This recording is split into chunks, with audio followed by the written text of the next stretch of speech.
There's a leak that Sony has hired AMD to work on a chip for a future handheld PlayStation system. We're going to talk about this, plus we're going to talk about how some devs are trying to fight back against Valve's rules on their store.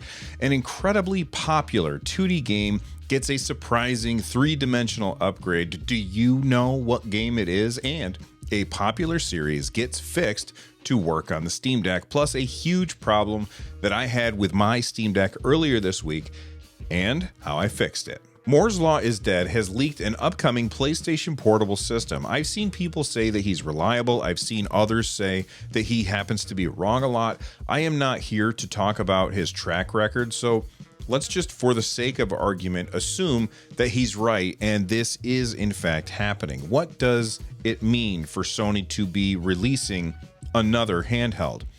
I think we need to break this down into what does it mean for the short term and what does it mean for the long term. And I also want to talk about what games this thing is going to play, when it would launch, and who exactly Sony is reacting to here. But I will tell you right now, one thing they are not reacting to is our sponsor, Ugreen. The Ugreen RevDock Pro 313 is a 13-in-1 dongle that'll turn your Steam Deck or any other portable handheld into the ultimate productivity powerhouse. Thanks to its compact design, you'll have access to a 10 gigabit per second USB-C port, as well as 4 USB-A ports, 2 of which are 10 gigs per second and 2 of which are 5 gigs per second. It also has a 3.5 millimeter headphone jack, gigabit Ethernet, plus an SD card reader, a micro SD card reader, 2 HDMI ports, and a display port, which just supports up to 4K 60 Hz, depending on which computer you're hooking this thing up to. It'll support up to 100 watts of pass-through charging and 85 watts through the power delivery port. If you're looking for something a little bit smaller, you can get their 10-in-1 dongle, which ditches the display port, the headphone jack, and a USB-A port in order to save space. If you want to pick up your own RevDock, make sure that you check out the links in the description down below, and a huge thank you to Ugreen for sponsoring this episode. Honestly, this has absolutely zero impact on the short term. At this point, AMD is just working on developing a chip for this device. Now, it is true that AMD has been making a lot of mobile chips lately that have been in handheld PCs these days.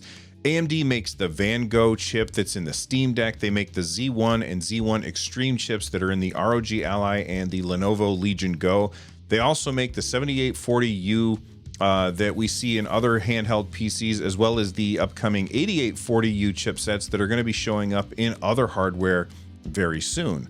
In fact, I could be wrong about this, but I think the only PC handheld that's been marketed to the mainstream audience that doesn't have an AMD APU is the MSI Claw, which has a chip made by Intel. This is a long way to say that it is not a huge surprise that AMD has been tapped by Sony to work on this chip. According to the leak, this is still in a very early design phases, and there's a good chance that even if this is real, it may never see the light of day.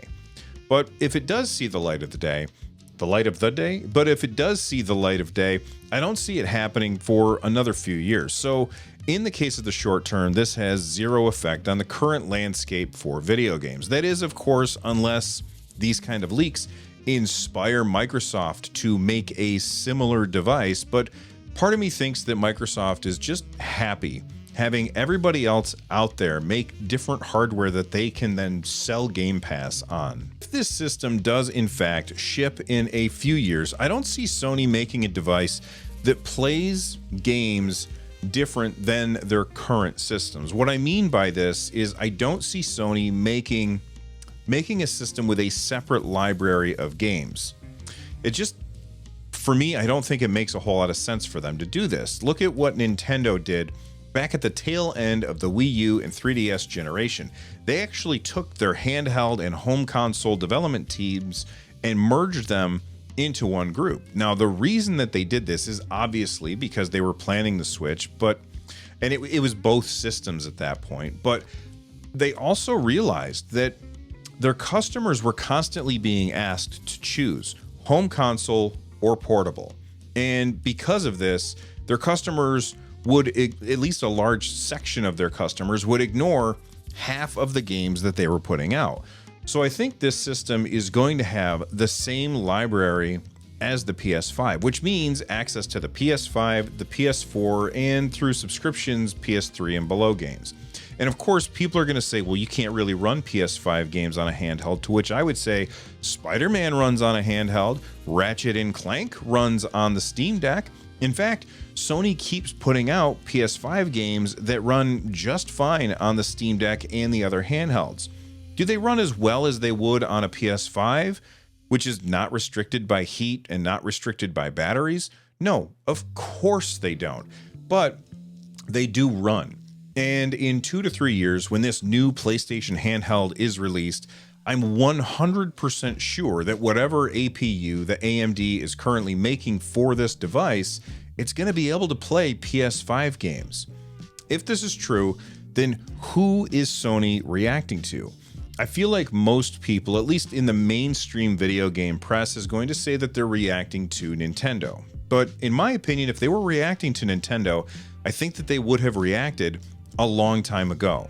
I mean, the Switch has been out for a really long time at this point. I'm not sure, it's either 7 or 8 years at this point, and the Switch is about to get replaced. Plus, if the new PS5P, that's what I'm calling it, is going to play PS5 games rather than its own library, I feel like it would be way more like the Steam Deck, and here's why.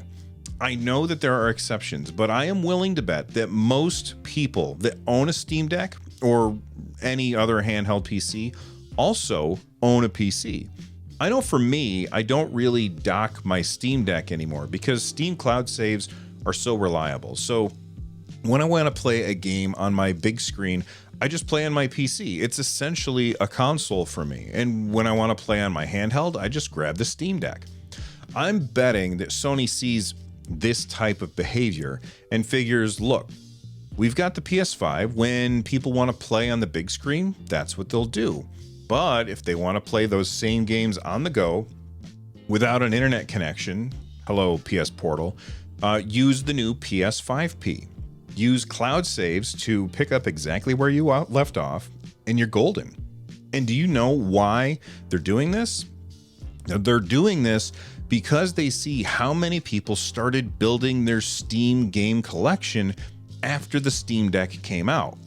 I think that basically Sony figures if you have the choice between a disc and a digital game, and you have this handheld system that doesn't play discs, you'll go digital because it could play on your handheld and on your PS5. And that means more money for Sony. Long term, I can see a lot of people worry that this would mean fewer games get released by Sony for the PC, but I don't think that that's going to happen. I think Sony, like Microsoft, has finally woken up and understands that it's better to give customers the chance to give you money. Sure, the games will be PS5 or PS5P exclusives for a few months or a year, but eventually they'll come to PC and people will be able to pick them up.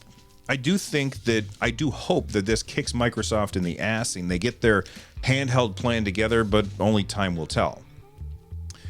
Valve, devs have made a simple request. It's a silly request, but it's a simple, silly request. And all of the requests, the simple, silly ones, are my favorite. I'm going to tell you about that request, but if you can figure out what it is before I tell you, leave a comment down below. Last year, Valve made a new category on Steam. They called it the Boomer Shooter. This is a newish genre. They didn't come up with the term, somebody else did, and people are totally divided on whether or not it's a good term or a bad term. Myself, I love it. It rhymes, sort of, and as an old guy, I played those old school games that inspired the boomer shooters of today, and I can appreciate the term. The addition of that new genre inspired the very fine but quite short folks over at Deep Rock Galactic and Dwarf Fortress, and they sent in a request to Valve to create a new tag for their games. And that tag is Dwarf. Valve said no. But here's the reason. Valve wants it to come from you. They want the players to add the tag manually And if enough do, then like Boomer Shooter, Dwarf could become a game category on Steam.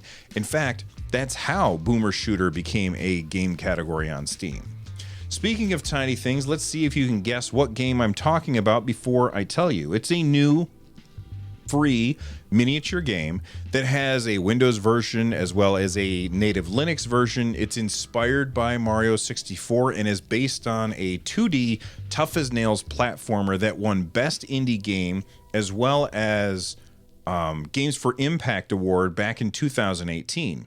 You play as a character named Madeline and you collect strawberries. The game I'm talking about is Celeste, and it has made the transition to 3D with Celeste 64. The devs describe it as a small, heartfelt 3D platformer, and you can get it for free on their itch.io page. There's a link down below, and it plays great on the Steam Deck apparently. Speaking of games playing great on the Steam Deck, this week Metal Gear Solid Master Collection, which launched on the Steam Deck in a broken state if you wanted to play it on the Steam Deck, has been fixed.